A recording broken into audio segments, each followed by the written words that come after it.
इस कार्यक्रम के पुण्यार्जक हैं श्री सुमतिनाथ स्वामी जैन श्वेतांबर मूर्ति पूजक संघ, रामदास पेठ, नागपुर। इतिहास ये कहता है कि राम को मनाने के लिए एक प्रतिनिधि मंडल को भेजा गया। आजकल तो ये मनाने की बड़ी नाटकीय परंपरा चालू हो रही है। कुछ लोग अनशन पर बैठ जाते हैं और अनशन पर बैठ करके अपनी मांगों को रखते हैं। थोड़ा टाइम होता है, कुछ चैनल वाले आते हैं, अखबार वाले आते हैं, फोटो छपते हैं, हलचल मचती है, विरोध प्रदर्शन जोरों से होता है और फिर लोगों को पता भी नहीं चलता है कि अचानक पालना कैसे हो गया, अचानक अनशन कैसे टूट गया, अचानक वादा कैसे खारिज हो गया, अस्पताल में कब शिफ्ट हो गए, कब सेटिंग हो गया, किसी को पता नहीं चलता है। और बेचारी प्रजा हमेशा बेवकूफ बनती है, हमेशा पागल बनती है। राम के पास प्रतिनिधि मंडल पहुंचा, राम के हालात देखे, जटाधारी राम को देखा, तापस के वेश में राम को देखा, वनवासी के परिवेश में राम को देखा। राम ने क्या करा था? अरे बोलो तो सही, राम ने क्या करा था? अजय, लोगों को दिल को जीता था। लोगों को लगा था कि राजा हमारा है, वो राजा रहे न रहे बात की बात है, उनका राज्याभिषेक हुआ न हुआ बात की बात है। लेकिन जनता के दिल के राज पर तो वो कभी क्या उनका सिंहासन पर वो बैठ चुके थे, वो आरूढ़ हो चुके थे। उनके राज सिंहासन पर उनका राज्याभिषेक बहुत पहले हो चुका था। पुण्यशालियों, पूरी अयोध्या रो रही है, पूरा राजमहल रो रहा है, व्यापार प्रतिष्ठान बंद हो चुके हैं, दशरथ बेहोशी की हालत में है। ये सारे मंजर को देख करके कैकेयी भी घबरा चुकी है। भरत और शत्रुघ्न को बुला लिया गया है। पूरा नगर करुणामय बन चुका है। कैकेयी को अपने किए पर पछताताप हो रहा है। आपको कभी पछतावा हुआ या नहीं हुआ? कोई गलती करने के बाद कभी दुख हुआ या नहीं हुआ? कभी खेद हुआ या नहीं हुआ?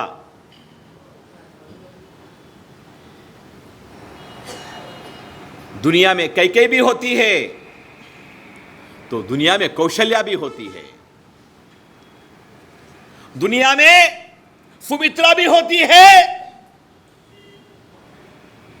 तो दुनिया के अंदर वो पूना वाली सिया भी होती है। विकट परिस्थितियां हैं, विषम परिस्थितियां हैं। पता नहीं कैसा कैसा इंसान प्लान बनाता है, लेकिन उस विधाता के आगे आपके सारे प्लान फेल है। कितना पावरफुल प्लान बनाया था सिया ने केतन के लिए, लेकिन कर्म का गणित बड़ा अजब गजब का है। इस रविवार के दिन, इस संडे के दिन हम कर्म की थ्योरी की बात करेंगे, पाप की बात करेंगे। सीता जा चुकी है, लक्ष्मण जा चुका है, भरत आ चुका है और भरत को सारा माजरा देख करके उसके आंसू थम नहीं रहे हैं। माता के चरणों में गिर करके, कैकेयी के चरणों में गिर करके उसने इतना ही बोला, मातेश्वरी क्या किया आपने ये? मेरे प्रेम में अंध बन करके, मेरे प्यार में पागल बन करके तूने ये क्या कर दिया? राम का राज्य है, क्या भरत ले सकेगा? गलती तो हो गई, अब क्या करना? भिन्न भिन्न रामायणों में भिन्न भिन्न प्रकार से दशरथ के मृत्यु की बात आती है।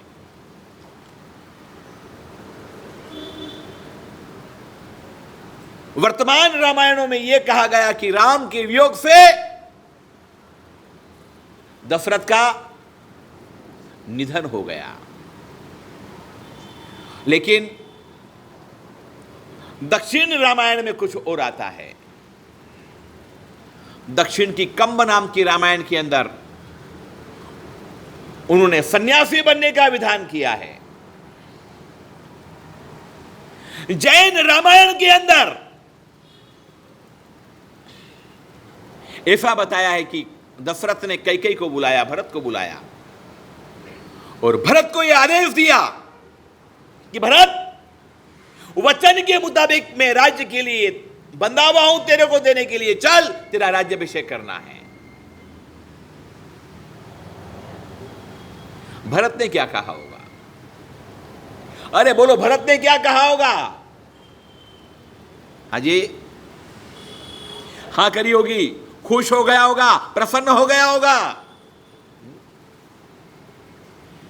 मां ने गलती करी, लेकिन मां की गलती का समर्थन भरत ने किया कि नहीं किया?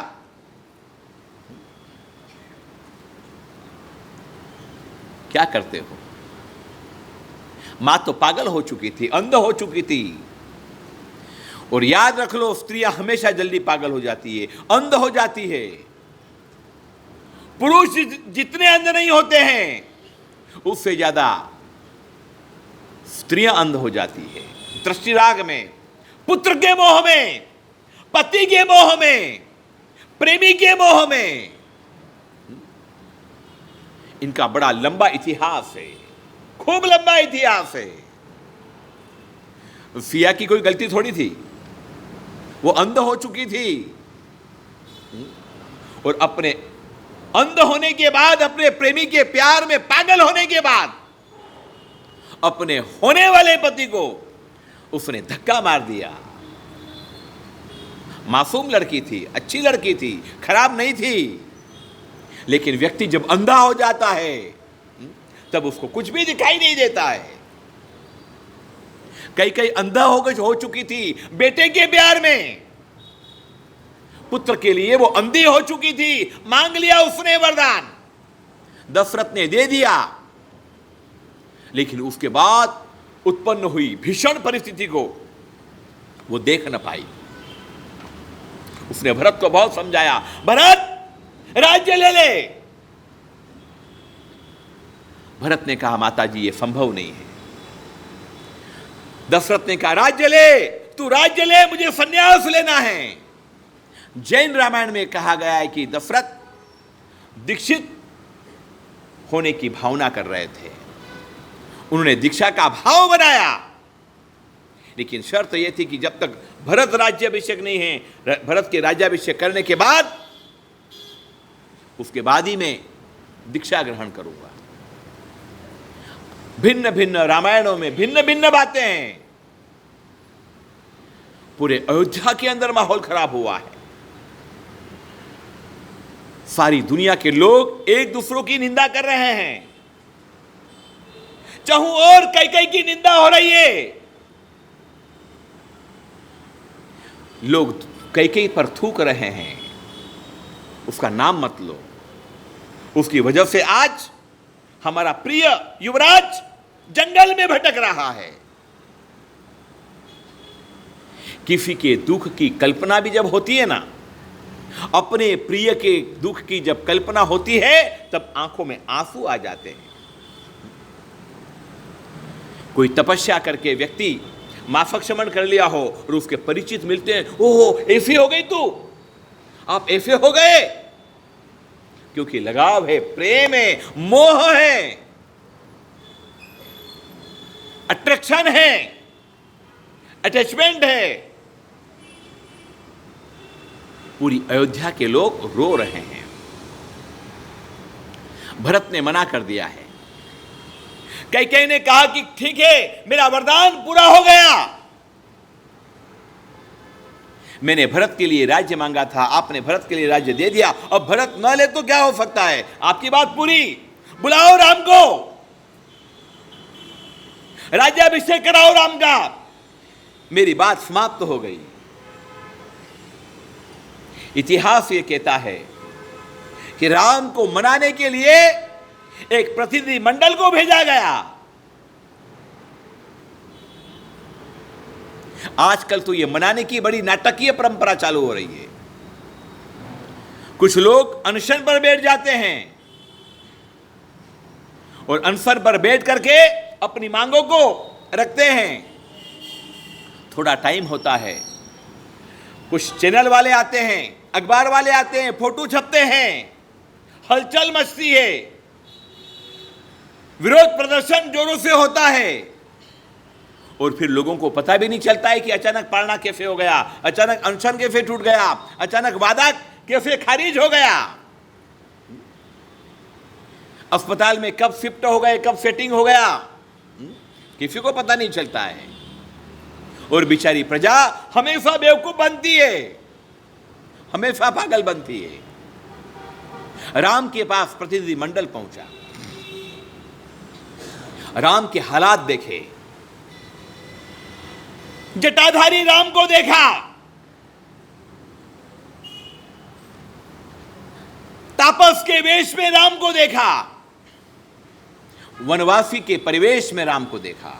सारा खेल लिबास का है, सारा खेल ये ऊपर का लिबास का है साहब, भीतर का आदमी तो एक जैसा है। ऊपर के लिबास चेंज होते हैं और व्यक्ति का व्यक्तित्व अलग नजर आता है। वो नाटकों में कोई पात्र बनते हैं, कोई राम का पात्र बनता है, कोई रावण का पात्र बनता है, कोई कुंभकर्ण का पात्र बनता है। ये सारे खेल किसके होते हैं? ये सारे खेल ऊपर के लिबास के होते हैं। आप भी, हमारा भी देखिए ना, ये महावीर का वेश है और महावीर का वेश है ना, इसलिए आपने हमको यहां पर सिंहासन पर बिठाया है, आप नीचे बैठे हैं। आपका हमारा परिचय क्या? आपका हमारा संबंध क्या? आपका हमारा रिश्ता क्या? बोलो, क्या रिश्ता है भैया? एक ही रिश्ता है। निखिल भाई, आपने हमको कभी पहचाना जाना था? कभी जानते थे आप? लेकिन साधु का एक ही पहचान होती है। बोलो, कौन सी? जैन साधु की एक ही पहचान होती है। कौन सी? बोलो। महावीर का चोला, दुनिया में इससे बड़ी कोई पहचान नहीं हो सकती। सारे लिबास का खेल होता है और जो व्यक्ति अपने वेश को वफादार रहता है, जो व्यक्ति महावीर के इस चोले के प्रति समर्पित रहता है, वो हमेशा दुनिया में महान माना जाता है। ये केवल वेश का ही प्रभाव है कि हम ऊपर बैठे हैं, आप नीचे बैठे हैं। अगर काश अगर ये वेश न होता तो, अरे बोलो तो सही, तो हम यहां बैठ सकते थे क्या? अरे आगे भी बैठे थे क्या आप लोग? भाई तू कौन नया कौन आया, अब चल पीछे बैठ, ज्यादा आगे मत बढ़। राम के लिबास को देख करके प्रतिनिधि मंडल जर्जरित हो गया। ओहो, राज सिंहासन पर बैठने वाला व्यक्ति, राजमहलों में राज सुखों को भोगने वाला व्यक्ति आज नंगे पैरों चल रहा है, पहाड़ियों में भटक रहा है, वनों में घूम रहा है, जंगल के फल फ्रूटों को खा करके अपने जीवन को यापन कर रहा है। अरे चलो, ये तो मर्द था, उस अबला का क्या दोष, पिता का? वो भी तो देखो, वो भी तो देखो। वो भी सब कुछ सहन कर रही है। याद रख लो एक बात, जहां प्यार होता है, जहां प्रेम होता है, वहां पर व्यक्ति को कभी दुख नहीं लगता। मां जब अपने पुत्र को जन्म देती है, शास्त्र यह कहता है कि मृत्यु उपरांत दुख होता है। जैसा दुख मृत्यु के समय होता है, वैसे ही दुख प्रसव की पीड़ा के टाइम होता है।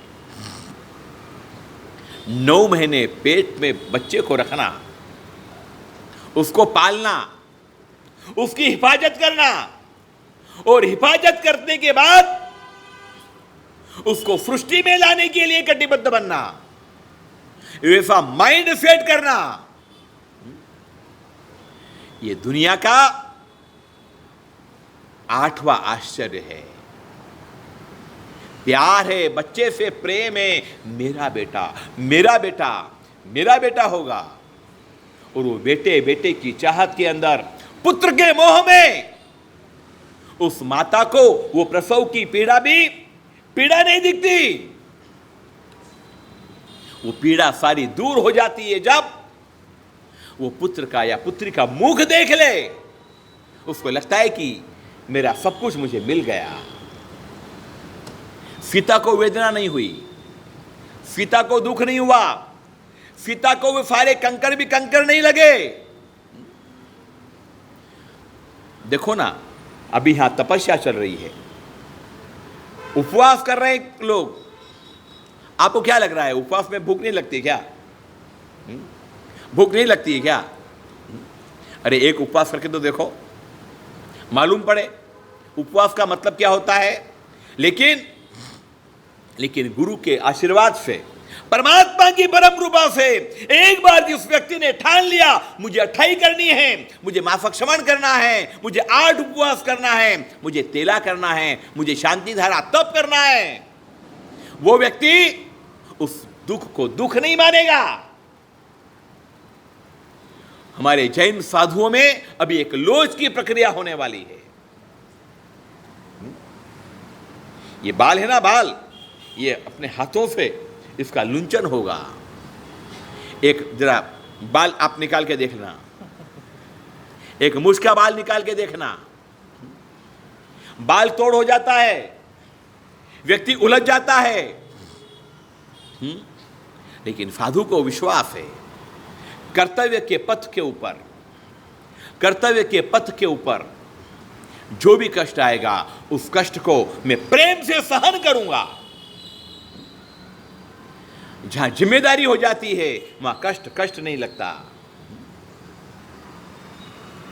हमारी बहनें ब्यूटी पार्लर में जाती है, पता नहीं कैसी कैसी आईब्रो बनाती है, पता नहीं किस प्रकार से वो वेदनाओं को सहन करती है, लेकिन कभी इनकार नहीं करती। बोले ठीक है, वेदना होगी तो होगी, लेकिन दिखनी कैसी चाहिए मैं।